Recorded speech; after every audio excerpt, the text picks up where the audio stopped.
अस्सलाम वालेकुम। Welcome to another episode of Hilal talks. हम आज एक बार फिर आपके साथ हाजिर हैं और हमारे गेस्ट एक बार फिर ज़हीरुद्दीन खालिद साहब हैं। इनसे आपकी मुलाकात पहले भी हो चुकी है और इनसे हमने काफ़ी सारी इंसाइट ली थी, काफ़ी सारी चीज़ें हमने इनसे सीखी थी, समझी थी। कुछ हमने हिलाल के बारे में भी इनसे मालूमात ली थी।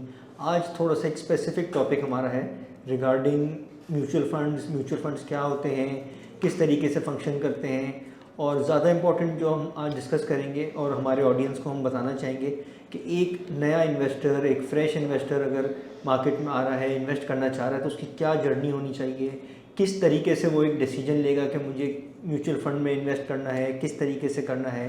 तो इस बारे में हम थोड़ी सी चीज़ें ज़हीर साहब से पूछते हैं। अस्सलाम वालेकुम ज़हीर भाई, कैसे हैं आप? वालेकुम सलाम फराज जी, अल्लाह का शुक्र है, अल्हम्दुलिल्लाह बिल्कुल ठीक है। Welcome back to our show. Thank you very much. तो ज़हीर भाई, बात शुरू करते हैं। थोड़ा सा अगर आप बताएं हमारी ऑडियंस को कि म्यूचुअल फंड्स क्या होते हैं।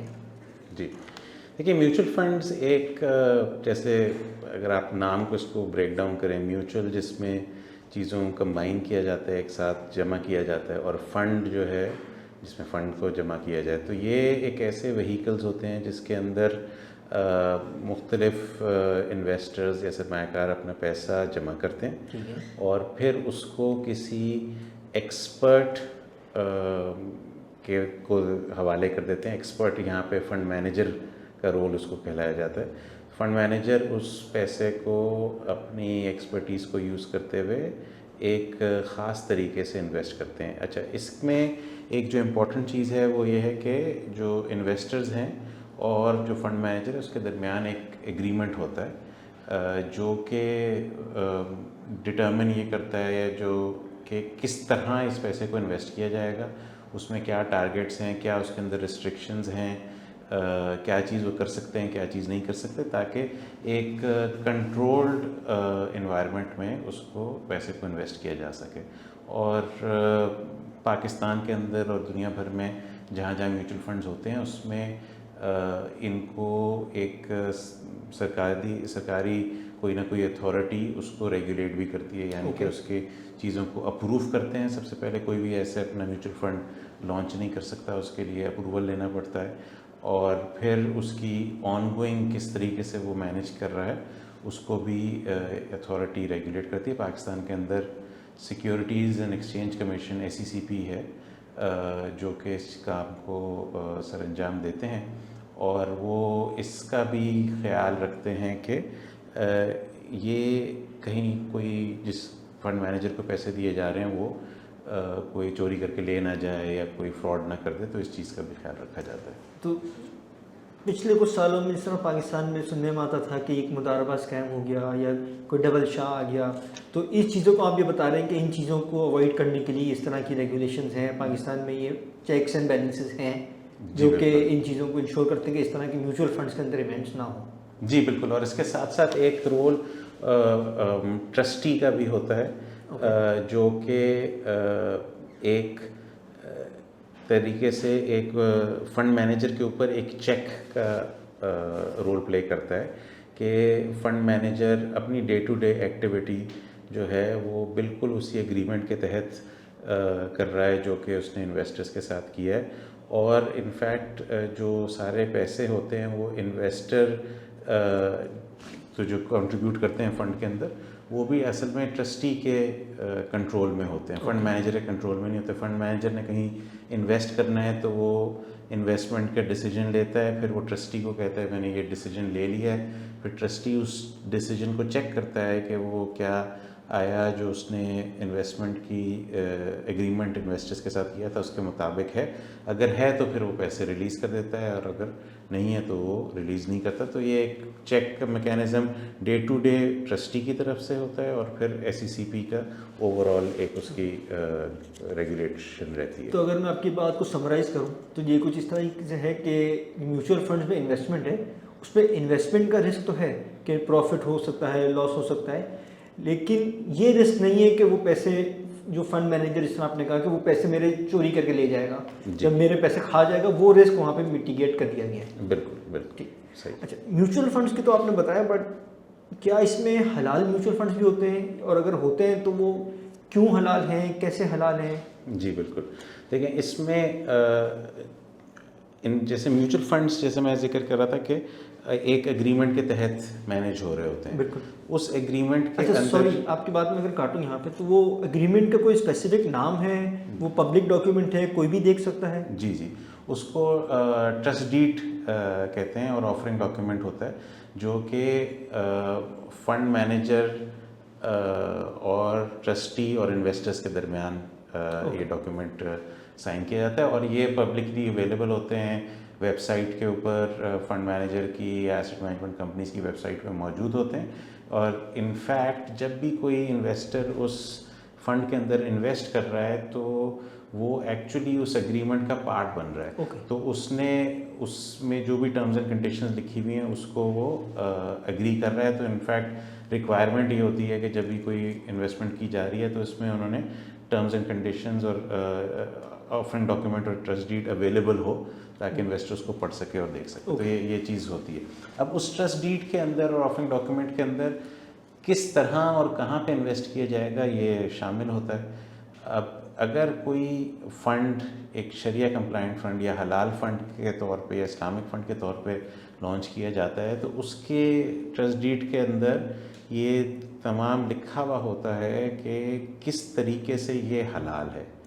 तो उसमें उलमा ने कुछ रिक्वायरमेंट्स सेट की हुई हैं कि किस किस्म की कंपनीज़ में इन्वेस्ट किया जा सकता है या किस किस्म की कंपनीज़ को किस तरीके से, अगर कोई इनकम फंड्स हैं या जो इसको कहते हैं कि लोन दिया जा रहा है कर्ज़े के तौर पे वो किया जा रहा है, या अगर कोई मनी मार्केट फंड्स हैं जो कि आगे इस्लामिक बैंकों में प्लेस कर रहे हैं अपने पैसे को, तो वो सब डिटेल्स इस डॉक्यूमेंट के अंदर कवर होती है। और उसमें सर्टन गाइडलाइंस हैं जो कि फ़ॉलो की जा रही होती हैं, जो कि उलमा के ने डेवलप की हैं और फिर उसकी ऑनगोइंग मॉनिटरिंग भी कर रहे होते हैं। तो ये ऑनगोइंग मॉनिटरिंग कौन कर रहा होता है? मतलब क्या उलमा इस प्रोसेस में इन्वॉल्व होते हैं या कोई मतलब ऑडिटर्स होते हैं? किस तरीके से इंश्योर करते हैं कि जो गाइडलाइन में दिया हुआ है वो एक्चुअली शरिया के मुताबिक हो भी रहा है कि नहीं? जी, इसका प्रोसेस इस तरह होता है कि सबसे पहले तो जब आपने कोई फ़ंड स्टार्ट कर रहे हैं तो उसमें आपने पहले, जैसे हमने बात की कि एक शरिया गाइडलाइंस हैं जो कि एक एसेट मैनेजमेंट कंपनी या फंड मैनेजमेंट कंपनी पहले एक अपना शरिया बोर्ड क्रिएट करेगी, ठीक है, या एक शरिया एंटिटी से अपना एग्रीमेंट करेगी कि जी हम ये फ़ंड लॉन्च करना चाह रहे हैं तो आप हमारे शरिया एडवाइज़र बन जाएं। जब वो शरिया एडवाइज़र बन जाते हैं वो फिर बताएंगे कि आपने क्या क्या शरिया गाइडलाइंस को फॉलो करना है इन्वेस्ट करते वक्त। वो गाइडलाइंस ऑफरिंग डॉक्यूमेंट का पार्ट बन जाती हैं। इसके साथ साथ फिर जब फंड लॉन्च शुरू हो गया, काम करना शुरू हो गया, तो उसमें ऑन ए रेगुलर बेसिस जो शरिया एडवाइज़र है वो या तो ख़ुद या अपने किसी एंटिटी को, किसी थर्ड पार्टी को अपॉइंट करके उसके ऑनगोइंग मॉनिटरिंग कर रहे होते हैं और उसका एक रेगुलर शरिया ऑडिट भी होता है और हर साल एक शरिया ऑडिट रिपोर्ट भी शाया की जाती है जिसके अंदर बताया जाता है कि क्या आया ये जो फंड मैनेजर ने इस्लामिक फ़ंड या हलाल फ़ंड मैनेज कर रहे हैं तो इसमें क्या उन्होंने सारी मैनेजमेंट हर इन्वेस्टमेंट डिसीजन, चाहे कोई चीज़ ख़रीदी है चाहे बेची है, उसमें से जो मुनाफा बना है तो वो क्या शरिया गाइडलाइंस के मुताबिक है या नहीं है। अगर नहीं है तो फिर उसका करेक्टिव मेजर जो है वो भी शरिया बोर्ड या शरिया एडवाइज़र रेकमेंड करते हैं कि भाई इसमें से आपने ये गलत इन्वेस्टमेंट थी, इसमें आपने इसको प्योरीफाई करने की ज़रूरत है, तो उससे जो कमाया जाता है उसको फिर चैरिटी के फॉर्म में दे दिया जाता है ताकि इन्वेस्टर्स के पास जो रिटर्न आए वो कम्प्लीटली प्योर और हलाल हो। मतलब ये भी एक फुल टाइम जॉब है कि उसकी म्यूचुअल फंड की या इन्वेस्टमेंट की शरिया कंप्लाइंस को इंश्योर करना। जी जी बिल्कुल बिल्कुल। ज़बरदस्त। तो आपने भी अपनी टॉक में 2-3 बातें करी। आपने कहा इक्विटी फंड्स होते हैं, इनकम फंड्स होते हैं, मनी मार्केट फंड होते हैं। तो अगर ब्रीफली हमारे ऑडियंस को थोड़ा सा बताएं कि ये मतलब तीनों क्या होते हैं? देखिए ये 3 ब्रॉड कैटेगरीज हैं इन्वेस्टमेंट्स की, जिसमें इक्विटी फ़ंड वो फ़ंड हैं जिसमें जो कंपनीज़ स्टॉक मार्केट में पाकिस्तान स्टॉक एक्सचेंज में, अगर हम पाकिस्तान की बात करें जो पाकिस्तान स्टॉक एक्सचेंज में जो कंपनीज लिस्टेड हैं वो बड़ी बड़ी कंपनी होती हैं, उसमें जैसे बड़े बैंक्स हैं, मीज़ान बैंक है, या अगर कोई ऑयल कंपनीज हैं जैसे OGDC है, PSO है, इस तरह की कंपनीज हैं, टेक्सटाइल कंपनीज हैं, निशात मिल्स वगैरह, इस तरह की बड़ी कंपनीज हैं जो कि स्टॉक मार्केट में लिस्टेड होती हैं और इसमें इन्वेस्ट किया जाता है। तो ये एक तरीके से आपकी पार्टनरशिप हो रही है उस बिज़नेस में। ओके। और जैसा वो बिज़नेस बेहतर होगा उसकी शेयर प्राइस बढ़ेगी, आपको उससे मुनाफा मिलेगा। अगर बिज़नेस ख़राब हो रहा होगा तो उसकी शेयर प्राइस नीचे जाएगी, तो उसमें नुकसान भी हो सकता है। और अगर अच्छा बिज़नेस चल रहा है तो साल में 1 दफ़ा, 2 दफ़ा, 3, 4 दफ़ा भी होता है कि कंपनी अपने डिविडेंड की फॉर्म में अपने प्रॉफिट्स अपने इन्वेस्टर्स के साथ शेयर करती है। तो ये इक्विटी फ़ंड कहलाते हैं। तो ये अगर किसी फ़ंड की एग्रीमेंट में ये लिखा हुआ है कि वो इक्विटी फ़ंड में इन्वेस्ट करेगा, तो वो ये इस तरह की लिस्टेड कंपनीज़ में इन्वेस्ट करेगा। और अक्सर ये भी गाइडलाइंस लिखी हुई होती हैं कि आपने कितनी कंपनियों में इन्वेस्ट कर सकते हैं ताकि एक आपका रिस्क जो है वो डाइवर्सिफाई हो जाए। दूसरी कैटेगरी है इनकम फंड्स की। ये वो फंड हैं, इसमें हम शेयर्स में नहीं इन्वेस्ट कर रहे, इसमें एक तरीके से आप समझें कि कंपनी को लोन दे रहे हैं, कर्जा दे रहे हैं, शरिया कंप्लाइंट तरीके से ये किया जाता है अगेन उलमा की सुपरविजन में। तो इसमें अब किसी को कर्जा दिया है तो ज़ाहिर बात है उसमें नुकसान के चांसेस कम हो जाते हैं कि कंपनी जो है जब उसका कर्जे की मुद्दत कंप्लीट हो जाएगी तो आपको पैसे वापस कर देगी और उसमें जो भी मुनाफा अरेंज होगा वो आपको मिल जाएगा। कभी कभी इसमें ऐसा हो सकता है कि कंपनी अगर बैंकरप्ट हो गई, कि वो दिवालिया हो गई, तो फिर वो उसमें नुकसान हो सकता है, वरना जनरली इक्विटी के मुकाबले में इनकम फंड में रिस्क कम होता है। लेकिन ये तो एक इन्वेस्टमेंट रिस्क ही है ना। जी, ये एक कोई वो वाला रिस्क नहीं है कि पैसे कंपनी खा गई। वो जेन्युइन अगर उसके मतलब कंपनी को नुकसान हो गया, लॉस में आ गई, तो वो एक बिल्कुल। और तीसरी कैटेगरी है मनी मार्केट फंड की। ये फंड्स क्या करते हैं कि पैसे को जमा करके इन्वेस्टर से लेके और फिर उसको बैंकों में जैसे डिपॉजिट करवा देते हैं। तो ये और जो इस्लामिक मनी मार्केट फंड होते हैं, ये ज़ाहिर बात है सिर्फ इस्लामिक बैंकों में इन्वेस्ट करते हैं। बैंक में तो कोई भी जाके डिपॉजिट करा सकता है। जी बिल्कुल करा सकते हैं, ऐसी आपको सही पता है। लेकिन जिसमें अगर आपने किसी ने भी, हमारे व्यूअर्स ने ये चीज़ एक्सपीरियंस की होगी कि बैंक्स आपको जो रिटर्न्स देते हैं वो उसका दारोमदार कितना अमाउंट आप उनके पास जमा करवा रहे हैं और कितनी मुद्दत के लिए जमा करवा रहे हैं, उसके हिसाब से रिटर्न बेहतर हो जाते हैं।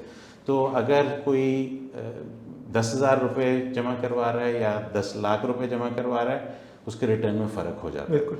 और इसी तरह अगर आप एक फ़ंड्स की बात करें तो ये कई अरब के साइज़ के फ़ंड होते हैं। तो इसमें ज़ाहिर बात है जब ये फ़ंड्स बैंकों के पास अपने डिपॉज़िट करवाते हैं तो इनको रिटर्न्स बहुत बेहतर मिल जाते हैं। तो इसमें सेफ्टी भी है क्योंकि बैंक के पास जिस तरह बैंक डिपॉज़िट का जिस तरह सेफ़ है उसी तरह ये भी सेफ़ है, लेकिन इसमें बिकॉज साइज़ उनका ज़्यादा होता है तो रिटर्न्स आपको आप जो डायरेक्टली बैंक डिपॉजिट में करवाएंगे उससे बेहतर हो जाते हैं। तो चलें, ये तो इन्फॉर्मेशन हमारे इन्वेस्टर्स को पहुंच गई कि डिफरेंट टाइप ऑफ फंड्स क्या होते हैं और किस तरीके से वो हलाल होते हैं। एक मेरा आखिरी सवाल जहाँ पे मैं इस कन्वर्सेशन को क्लोज़ करना चाहूँगा कि आपने फ़ंड्स के टाइप तो बता दिए, अब हमारे जो ऑडियंस है जो इस वक्त आपकी बात सुन रही है उसका सबसे इम्पोर्टेंट सवाल ये आता है कि हम ये डिसीजन कैसे लें कि हम इक्विटी फंड में इन्वेस्ट करें, इनकम में करें, मनी मार्केट में करें, और कब करें कब ना करें, क्या मतलब थोड़ा सा अगर आप उस चीज़ पे रोशनी डालें। देखिए इसमें काफ़ी ऑफ कोर्स एक डिटेल इसका जवाब हो जाएगा, लेकिन मैं तो उसको थोड़ा समराइज़ करने की कोशिश करता हूँ।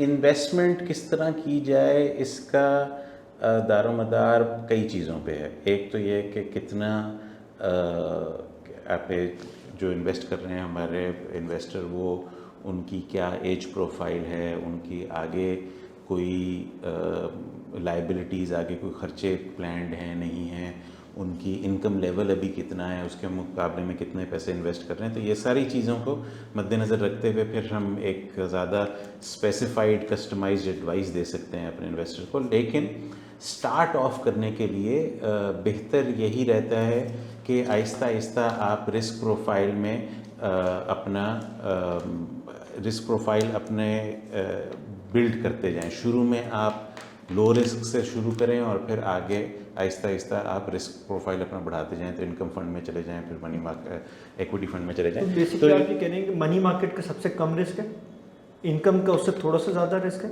और इक्विटी का रिस्क इन दोनों के मुकाबले में थोड़ा सा ज़्यादा और जी, तो ये बिल्कुल रिस्क प्रोफाइल में यही स्पेक्ट्रम बनता है कि सबसे लोएस्ट जो है वो मनी मार्केट है, फिर उसके बाद इनकम है और फिर इक्विटी है। इक्विटी में काफ़ी ज़्यादा है, इक्विटी में नुकसान का भी अंदेशा है और अच्छे रिटर्न्स का भी है चांस। मनी मार्केट में नुकसान का तकरीबन ना होने के बराबर चांस है, और इनकम के अंदर आपके पास इसी तरह काफ़ी कम का चांस है नुकसान का। तो इसमें आपके पास तमाम जो है ऑप्शंस को देखते हुए आपको इन्वेस्ट करना चाहिए। इसमें मैं यहाँ पे ज़रूर एक चीज़ हाईलाइट करना चाहूँगा कि जो हमारी ऐप है हिलाल इन्वेस्ट की, इसके अंदर आपको डिफरेंट ऑप्शंस अवेलेबल हैं। तो हमने ये इसीलिए क्रिएट की है कि इन्वेस्टर्स आएँ, उसके ऊपर अपना अकाउंट खोलें। एक ही जगह पे अकाउंट खोलने के साथ उनके मल्टीपल एसेट मैनेजमेंट कंपनीज़ में अकाउंट्स खुल जाएंगे, और वो वहाँ पे मनी मार्केट फ़ंड भी, इनकम फ़ंड भी, इक्विटी फ़ंड भी उनको उनमें इन्वेस्ट कर सकते हैं, उनकी परफॉर्मेंस को मॉनिटर कर सकते हैं, और फिर एक बेहतर इन्फॉर्म्ड डिसीजन ले सकते हैं जिसकी बेसिस पे वो अपनी इन्वेस्टमेंट जर्नी को स्टार्ट करें।